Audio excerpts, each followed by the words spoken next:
Melayang serindik di atas pematang, merbah berkicau di hujung muara. Pemanis kata, selamat datang. Awal bismillah pembuka bicara. Assalamualaikum warahmatullahi wabarakatuh kepada semua penonton video kami pada kali ini. Pada video kali ini, kami akan mempersembahkan sebuah pembentangan pentaksiran berterusan bagi subjek BMMB 1124 iaitu literasi bahasa. Tugasan ini telah disiapkan oleh saya iaitu Nur Izzati binti Nazri dan sahabat saya Siti Nazirah binti Maharudin. Kami telah menyiapkan tugasan ini bagi melengkapkan pentaksiran berterusan kami. Dalam tugasan pada kali ini, Dr. Asri telah mengarahkan kami untuk menjelaskan serta memperincikan sebuah panduan terhadap ibu bapa tentang satu sahaja jenis bahan pembelajaran literasi bahasa yang berkaitan dengan tajuk 5 dengan peringkat-peringkat literasi membaca atau menulis dan aktiviti yang boleh dilakukan oleh ibu bapa bersama-sama anak-anak mereka bagi meningkatkan penguasaan literasi mereka. Tanpa membuang masa, saya akan menyerahkan pembentangan ini kepada Nazirah untuk menjelaskan sedikit apakah yang dimaksudkan dengan membaca. Baiklah Izzati, berdasarkan soalan tugasan yang telah diberikan oleh pensyarah kami iaitu Dr. Muhammad Asri bin Harun, kami berdua telah bersepakat untuk memilih peringkat literasi membaca untuk dijadikan sebagai topik utama dalam video persembahan pada kali ini. Pertama sekali, saya ingin bertanya kepada semua rakan-rakan media yang sedang menonton, apakah yang kalian faham tentang membaca? Baiklah, tanpa melengahkan masa, izinkan saya untuk memperincikan apakah sebenarnya yang dimaksudkan dengan membaca. Literasi membaca merupakan landasan kemahiran bahasa yang diperlukan untuk menguasai kemahiran belajar. Murid-murid yang dapat membaca dengan baik mampu membina ilmu pengetahuan yang tidak diperoleh menerusi pengalaman biasa. Seterusnya, proses literasi membaca dapat dirumuskan sebagai suatu perlakuan yang kompleks kerana membaca memerlukan kefahaman, pengecaman dan penyebutan apa-apa yang dibaca sama ada huruf, perkataan dan ayat. Pembaca yang efektif perlu dapat menyebut perkataan dengan betul, jelas dan lancar serta memahami maknanya. Melalui proses ini, individu dapat memahami maklumat atau mesej yang terkandung dalam bahan bacaan. Saya rasa semua orang tahu bahawa terdapat banyak definisi tentang literasi membaca yang telah diutarakan oleh pengkaji bahasa. Antaranya adalah seperti yang diutarakan oleh Wilson and Gambrill pada tahun 1988 yang menyatakan bahawa membaca merupakan suatu proses yang melibatkan penafsiran kod dan pemahaman. Pemahaman terhadap bahan bacaan pula bergantung pada gabungan dari segi pengetahuan bahasa, gaya kognitif dan pengalaman membaca. Zulkifli Hamid 1994 pula menyuarakan pandangannya yang mengatakan bahawa membaca melibatkan beberapa aktiviti seperti mengenali huruf dan kata-kata, menghubung kait dengan bunyi dan makna yang dibaca. Proses membaca tidak akan berlaku kepada murid melainkan setelah mereka berjaya menguasai proses-proses tertentu yang terdapat dalam bahasa seperti mengenal, membeza, menggabung dan menterjemah simbol dan lambang yang dibaca. Menurut Marohaini Yusof, 1999 pula menyatakan bahawa proses membaca sebagai perlakuan yang kompleks dan tidak dapat diperhatikan. Terdapat dua komponen kemahiran utama yang dipersetujui wujud dalam kemahiran membaca iaitu kemahiran mengenal atau mengecam perkataan dan kemahiran memahami apa-apa yang dibaca. Pada perspektif yang lain, membaca merupakan suatu proses yang dilakukan untuk memperoleh mesej yang hendak disampaikan oleh penulis melalui media bertulis. Pendapat ini disuarakan oleh Henry Guntur Tarikan pada tahun 2008. Berdasarkan keempat-empat definisi yang telah dibincangkan, dapat dijelaskan bahawa literasi membaca merupakan suatu proses yang bermakna, mempunyai tujuan, jangkaan, pengetahuan dan pengalaman. Kebolehan mengintegrasikan aspek tersebut penting untuk menghasilkan pembacaan efektif supaya murid-murid dapat membuat keputusan yang tepat dalam meningkatkan proses pembelajaran dan pemikiran. Wah, sungguh jelas, terperinci serta padat sekali penerangan yang telah diberikan oleh kamu sebentar tadi, Nazirah. Disebabkan penerangan kamu yang jelas tadi, Saya pasti para penonton mesti sudah faham sedikit tentang kemahiran membaca ini. Tapi saya ingin menambah sedikit sahaja berkaitan dengan membaca ini. Di mana membaca ini dipelajari mengikut peringkat-peringkatnya. Iaitu peringkat yang pertama adalah peringkat prabacaan di mana terdapatnya penekanan yang lebih mendalam terhadap pengamatan penglihatan, pendengaran serta pergerakan mata dan tangan semasa anak-anak itu membaca sendiri.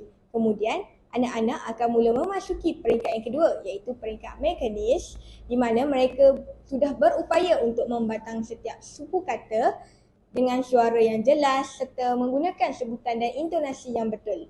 Akhir sekali, anak-anak akan mencapai tahap yang terakhir iaitu peringkat mentalis iaitu anak-anak sudah berjaya untuk memperoleh informasi serta memahami isi-isi yang terdapat di dalam teks seperti yang sedang kita lakukan sekarang ni. Kita sudah pada peringkat kali ini kami sudah mampu untuk membaca serta menyebut serta menuturkan apa-apa sahaja yang telah kami baca dengan sebutan yang jelas dan intonasi yang betul.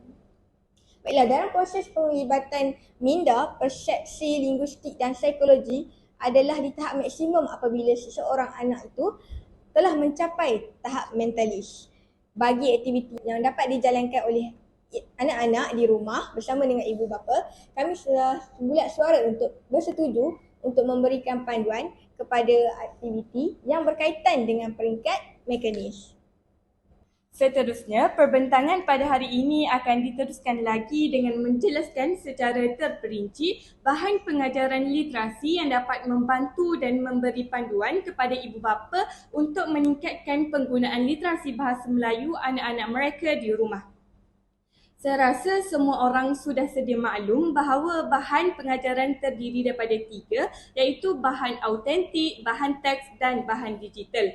Ketiga-tiga bahan tersebut merupakan suatu bahagian yang penting dan tidak dapat dipisahkan dengan dunia pendidikan. Atan Long 1982 ada menyatakan bahawa bahan pengajaran atau bahan bantu mengajar terdiri daripada pelbagai jenis. Antaranya bentuk buku, carta atau slide yang dipancarkan pada layar. Saya yakin guru pasti bersetuju sekiranya saya mengatakan bahawa tahap kefahaman dan penguasaan murid banyak dibantu oleh penggunaan bahan pengajaran. Oleh itu, guru perlulah berusaha untuk memenuhi keperluan dan kebolehan murid-murid dengan memilih bahan pengajaran daripada pelbagai sumber. Melalui penggunaan bahan pengajaran, ia dapat menentukan sama ada proses pengajaran dan pembelajaran guru mencapai objektif seperti yang telah ditetapkan ataupun sebaliknya.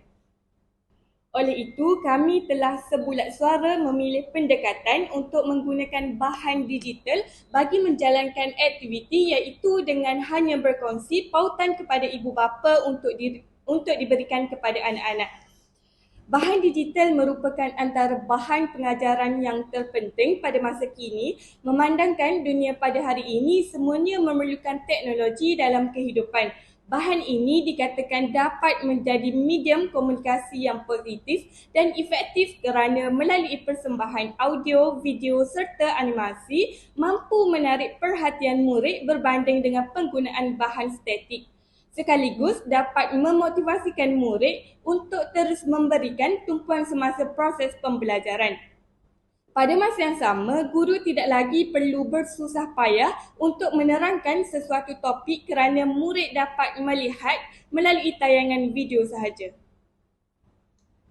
Tidak dapat dinafikan bahawa sesuatu perkara yang baik sudah semestinya mempunyai kepentingannya yang tersendiri. Jadi, apakah kepentingan penggunaan bahan pengajaran digital ini?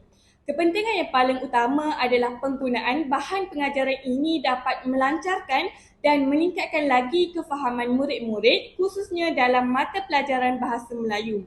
Selain itu, tidak dapat dinafikan juga bahawa ia dapat membantu murid-murid memahami sesuatu konsep atau makna dengan mudah bersesuaian dengan keupayaan seseorang murid.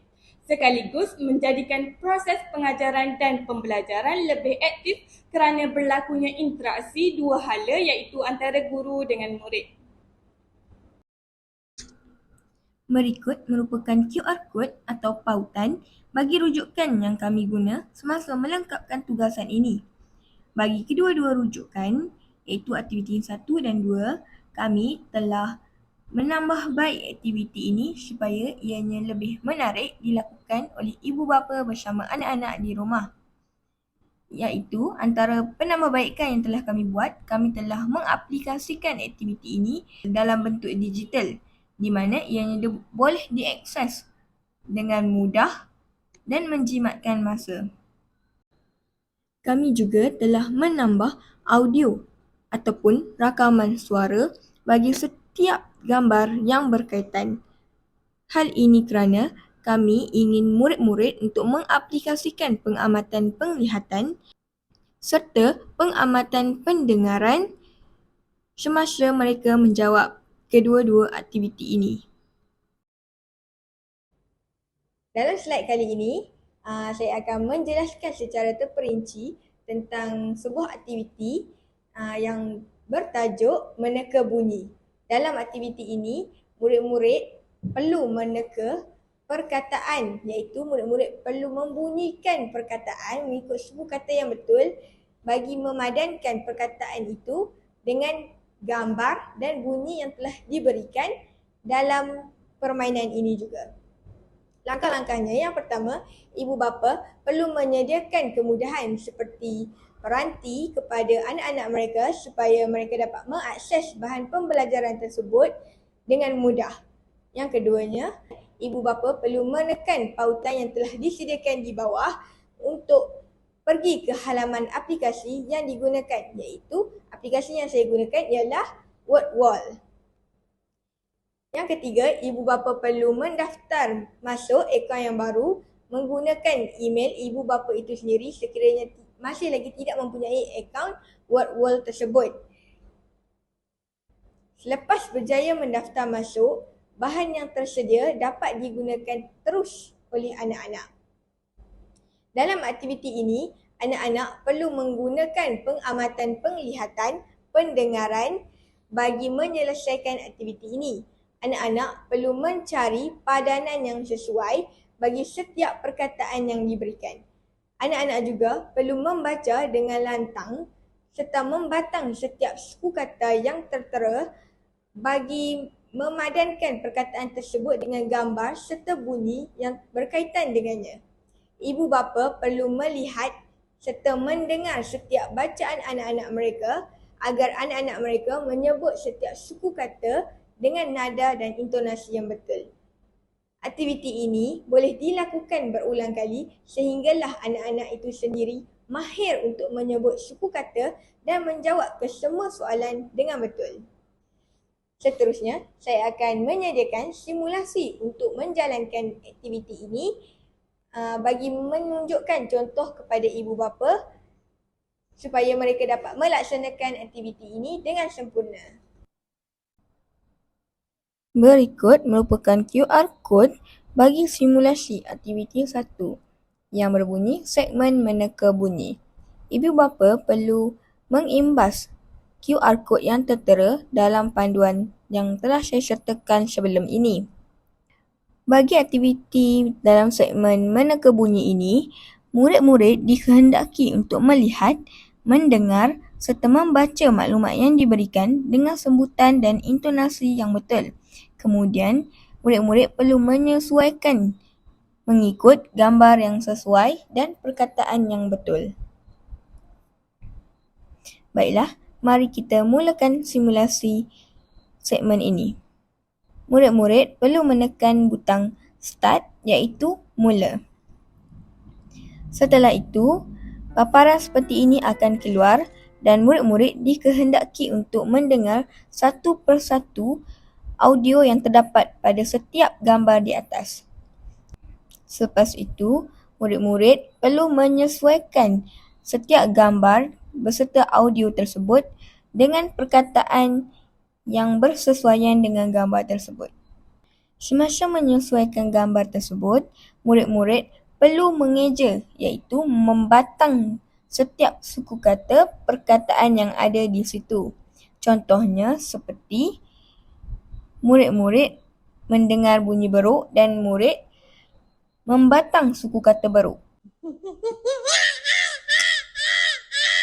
Perbuatan ini akan diulang sehinggalah kesemua gambar itu dipadankan mengikut perkataan yang betul.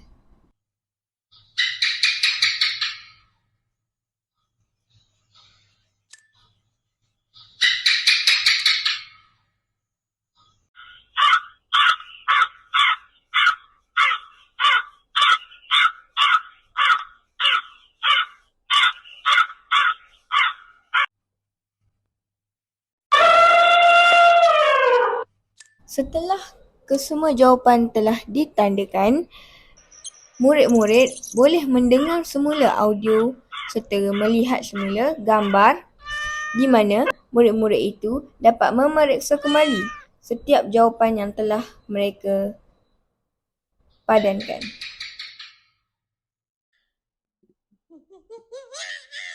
Setelah berpuas hati dengan jawapan yang telah diberikan, ibu bapa perlu menekan butang submit di bawah bagi memeriksa jawapan murid dan jumlah markah akan dicatatkan pada akhir permainan ini.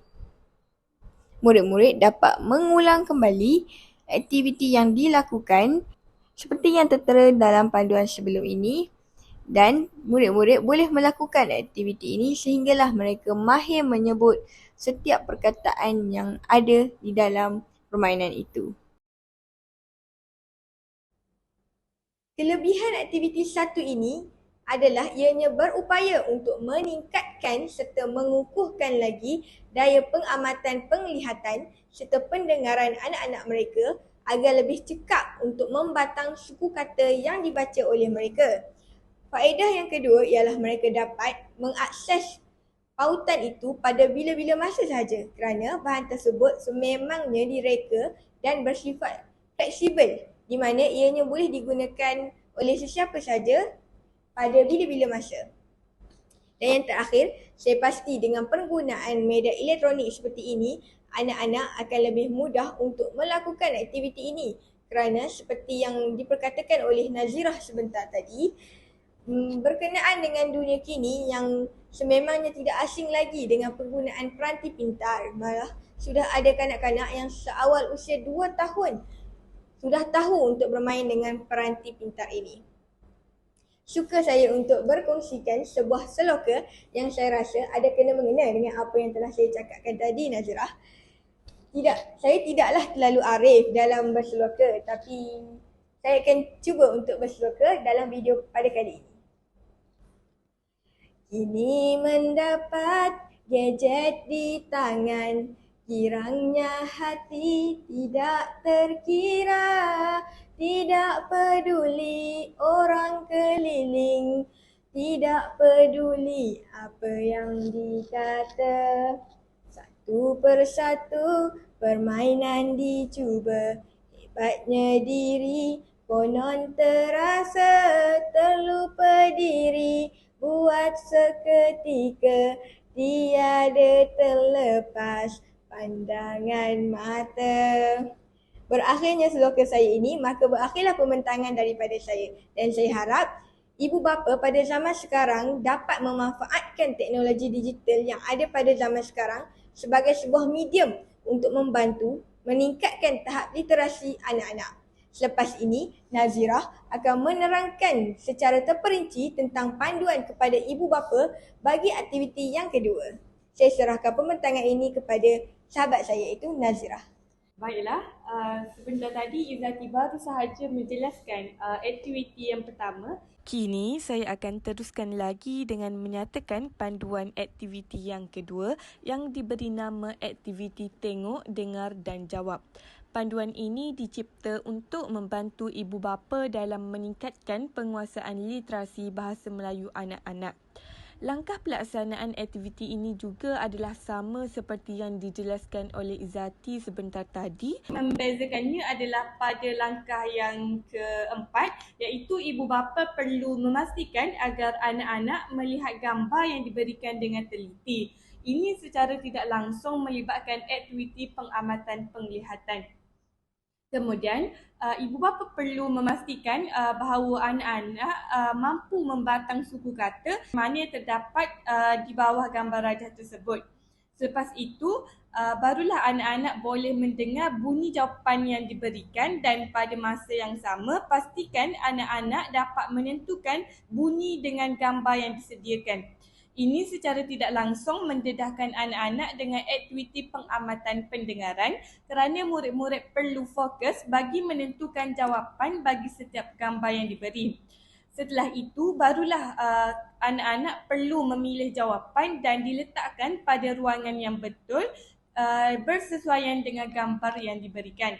Langkah ini berulang sehinggalah anak-anak selesai menjawab kesemua soalan.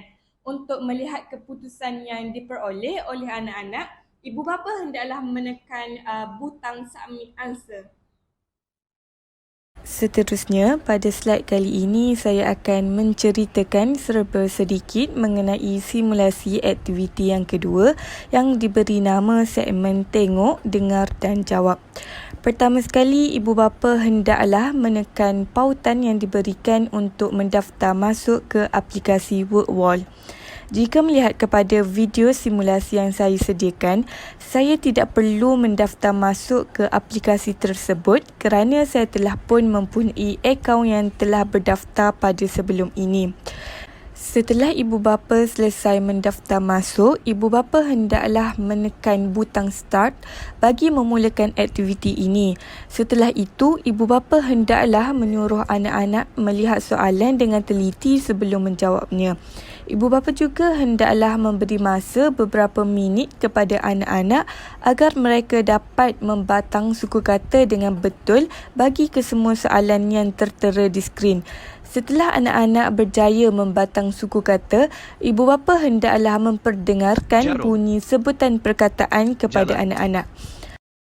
Bakul, botol, kasut, katil, cawan, sabun. Setelah itu, ibu bapa hendaklah memberi masa beberapa minit lagi untuk anak-anak menentukan bunyi yang didengar dengan padanan gambar yang bersesuaian.